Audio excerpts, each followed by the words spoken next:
नमस्कार दोस्तों। Construction series के आज तीसरी अध्याय में हम आ पहुंचे हैं। हमने पहले पार्ट में ब्रिक्स के बारे में बात किया था। हमने सेकेंड पार्ट में सैंड या फिर फाइन एग्रीगेट्स के बारे में चर्चा की थी।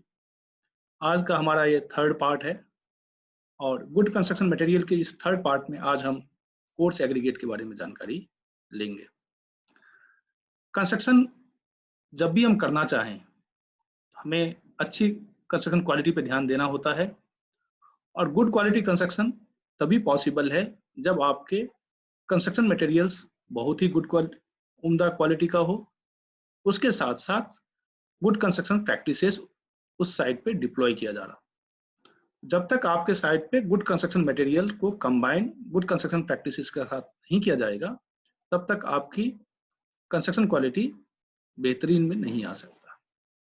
यदि आपको उम्दा बिल्डिंग बनाना है, आपको उम्दा मॉल्स बनाने हैं, आपको one of the best construction देना है, तो as a civil engineer, as a construction professional, as a site supervisor, as a project manager, आपको कंस्ट्रक्शन मटेरियल पे बहुत ज़्यादा ध्यान देना पड़ेगा। उसके साथ साथ आपके साइट पे होने वाले कंस्ट्रक्शन प्रैक्टिसेस को भी बेहतरीन बनाना पड़ेगा। You need to ensure that the entire construction material that is being used at your site and the construction practices that are being deployed at your site are the best in the industry. Once you ensure this, your quality of construction will automatically be one of the benchmark in the industry. इसके साथ ही हम आज की बात जो कर रहे हैं, कोर्स एग्रीगेट पे हम बात कर रहे हैं। हम देखते हैं कि गुड कंस्ट्रक्शन मटेरियल में कोर्स एग्रीगेट को हम कैसे जज कर सकते हैं, कैसे हम देख सकते हैं कि अच्छी या क्या क्या किन किन पहलुओं पे हमें ध्यान देना है जब भी हम गुड कंस्ट्रक्शन मटेरियल में कोर्स एग्रीगेट की चयन की बात करें। आपके राइट हैंड साइड पे आप देख पा रहे हैं कि कोर्स एग्रीगेट्स हैं। कोर्स एग्रीगेट को हम सामान्य भाषा में गिट्टी भी बोलते हैं या रोड़ी भी बोलते हैं। हमने फाइन एग्रीगेट में बोला था कि वो 4.75 mm से छोटा होगा, 150 माइक्रोन से बड़ा होगा। कोर्स एग्रीगेट्स में ये 4.75 mm से बड़ा होगा और 80 mm से छोटा होगा। 80 mm से जो बड़े साइज के जो एग्रीगेट्स होंगे वो बोल्डर्स की कैटेगरी में चले जाएंगे। तो आमतौर पे जो हम कंस्ट्रक्शन साइट पे यूज करते हैं, जो हम रेजिडेंशियल बिल्डिंग में यूज करते हैं, 10 mm और 20 mm की ही कोर्स एग्रीगेट यूज करते हैं। और आप देखेंगे कि आप जब भी कोर्स एग्रीगेट यूज करते हैं, आपके कंक्रीट में, नॉर्मली हम कंक्रीट में कोर्स एग्रीगेट यूज करते हैं, उसमें मेजोरिटी ऑफ द पोर्शन जो है वो कोर्स एग्रीगेट का होता है। यदि आप कंक्रीट 1:1.5:3 की बात करेंगे, ऑलमोस्ट 60% उसका हिस्सा जो है आपका कोर्स एग्रीगेट का होता है। कोई भी कंक्रीट में आपका 60% से ज्यादा ही स्टेक जो है कोर्स एग्रीगेट का होता है और आपके कंक्रीट का जो स्केलेटल सिस्टम है वो आपका कोर्स एग्रीगेट ही बनाता है। जब कभी हम कोर्स एग्रीगेट यूज करें तो हमें उनकी ग्रेडेशन पे ध्यान देना पड़ेगा। हमने फाइन एग्रीगेट में पार्टिकल साइज डिस्ट्रीब्यूशन की बात किया था, इसमें हम ग्रेडेशन की बात कर रहे हैं। यानी कि जब भी हम 20 mm के एग्रीगेट की बात कर रहे हैं तो उसमें अलग अलग साइजेस की एग्रीगेट भी कुछ न कुछ होनी चाहिए ग्रेडेशन में। यूनिफॉर्म एक ही साइज के जो है सारे एग्रीगेट 20 mm के नहीं होने चाहिए। उसमें हो सकता है कि कुछ आपके 12.5 mm के एग्रीगेट हो, कुछ और साइज के एग्रीगेट हो। इससे आपकी पार्टिकल पैकिंग इफेक्ट जो है बहुत ही अच्छी आती है।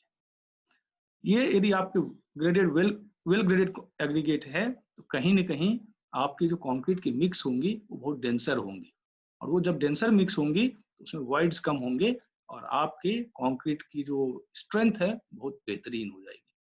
तो जब भी हम कोर्स एग्रीगेट यूज में लाने की बात करें तो वेल ग्रेडेड कोर्स एग्रीगेट को हम प्रेफर करें। हम अपनी लैब में चेक कराएं उसकी ग्रेडेशन क्या है और हमारे इंजीनियरिंग जो भी हमारे जजमेंट है उसके हिसाब से हम अपना डिसीजन लें। एग्रीगेट्स, कोर्स एग्रीगेट हमेशा स्ट्रॉन्ग एंड हार्ड होना चाहिए। हमने उसको पढ़ा है, स्ट्रेंथ भी पढ़ा है और हमने उसकी हार्डनेस भी पढ़ी है। तो स्ट्रॉन्ग भी होना चाहिए, हार्ड भी होना चाहिए। कोई भी फ्लेकी एग्रीगेट्स जो है नॉट प्रिफरेबल है, सैंडस्टोन नॉट प्रिफरेबल है। तो आपके एग्रीगेट की, कोर्स एग्रीगेट की सोर्स भी अच्छी होनी चाहिए, फ्लेकी नहीं होनी चाहिए। फ्लेकी में आपके डायमेंशंस बहुत ही अनयूजुअल होते हैं। तो आपको जब भी शेप की बात करेंगे, क्यूबुलर जो आपके एग्रीगेट्स हैं वो सबसे बेहतरीन कोर्स एग्रीगेट होते हैं। अब कई बार क्या होते हैं, कोर्स एग्रीगेट्स में भी थोड़ी बहुत पोर्स आते हैं। वो पोर्स आएंगे तो आप जब भी कंक्रीट में यूज करेंगे उसको, कंक्रीट में जब भी हम वाटर ऐड करेंगे उसके कुछ पोर्शन जो है आपके ये एग्रीगेट्स एब्जॉर्ब कर लेंगे और आपके मिक्स के लिए जो है वाटर कम पड़ जाएंगे। इसीलिए हम जब भी यूज करें aggregate, it should have bare minimum voids, almost no voids at all.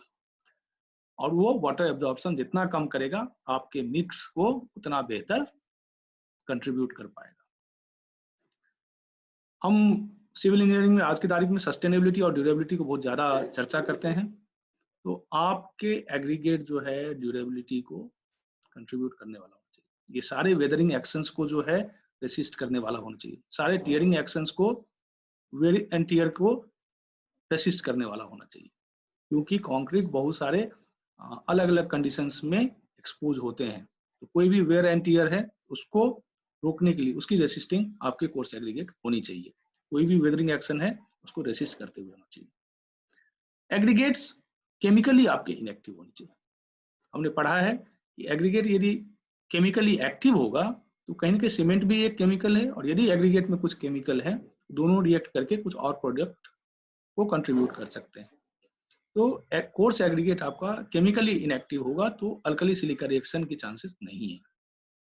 कई बार होते हैं कि सीमेंट में आपके अल्कली होते हैं, और यदि आपके कोर्स एग्रीगेट में सिलिकेट या कुछ और है तो कहीं ना कहीं आपका अल्कली सिलिका रिएक्शन हो सकते हैं। वो लेटर ऑन जो भी सीमेंट या कंक्रीट है उसके लिए नुकसानदेह है। तो इंश्योर करें कि coarse aggregate chemically inactive. Aggregates हम जब भी यूज करें साफ सुथरी होनी चाहिए। यदि उसके ऊपर मिट्टी की परत है, क्ले की परत है, तो आपके सीमेंट के पार्टिकल को की बाइंडिंग प्रॉपर्टीज को इफेक्टिव नहीं होने देगा। तो सीमेंट को यदि आपको प्रॉपर काम करना है, उसकी बॉन्डिंग करनी है, उसकी पेस्ट की बॉन्डिंग अच्छी होनी है, तो कोर्स एग्रीगेट्स बिल्कुल क्लीन होनी चाहिए। कोई भी उसमें इम्प्योरिटीज नहीं होनी चाहिए, ऑर्गेनिक कंपाउंड्स नहीं होने चाहिए, पत्ते नहीं होने चाहिए, ग्रासेस नहीं होने चाहिए। यदि ये सब होंगे तो कहीं ना कहीं आपके कंक्रीट की जो रियोलॉजी है, कंक्रीट की जो मिक्स है वो कमजोर पड़ जाएंगे। कोई भी उसमें क्ले चिपका हुआ है तो आपके cement effectively binding properties exhibit नहीं कर पाएंगे। तो याद रखिएगा, जब भी हम कोर्स एग्रीगेट का चुनाव करेंगे उसकी साइज बिल्कुल ध्यान में रखेंगे। साइज में आप 4.75 मिनिमम होते हैं उसके, 4.75 से बड़ा, 80 mm से छोटा। कंक्रीट जब भी आप एग्रीगेट कंक्रीट में डालते हैं तो उसका स्केलेटल सिस्टम वही बनाता है। तो कोर्स एग्रीगेट वेल ग्रेडेड होना चाहिए, उससे आपकी कंक्रीट की जो मिक्स है वो डेंसर होगी तो वो स्ट्रॉन्गर होगी और ड्यूरेबल होगी। कोर्स एग्रीगेट्स में पोर्स नहीं होनी चाहिए, वॉइड्स नहीं होनी चाहिए, बेयर मिनिमम होनी चाहिए, कोई ऑर्गेनिक इम्प्योरिटीज नहीं होनी चाहिए, हार्ड होने चाहिए, स्ट्रॉन्ग होने चाहिए, फ्लेकी नहीं होनी चाहिए, और ये वेयर एंड टियर एक्शन को, वेदरिंग एक्शन को रेसिस्ट करने वाला होना चाहिए, और सबसे लास्ट ये केमिकली इनएक्टिव होनी चाहिए। यदि आपने इन चीजों को ध्यान में दिया है तो कहीं ना कहीं आपके कोर्स एग्रीगेट बहुत अच्छी होंगी। और यकीन मानिएगा, यदि कोर्स एग्रीगेट अच्छी होंगी तो आपके कंक्रीट अच्छे बनेंगे, कंक्रीट अच्छे बनेंगे तो आपके कंस्ट्रक्शन भी अच्छे बनेंगे। इसके साथ ही हम अगले सीरीज में हम उपस्थित होंगे। तब तक के लिए goodbye, thank you so much, stay tuned, stay subscribed.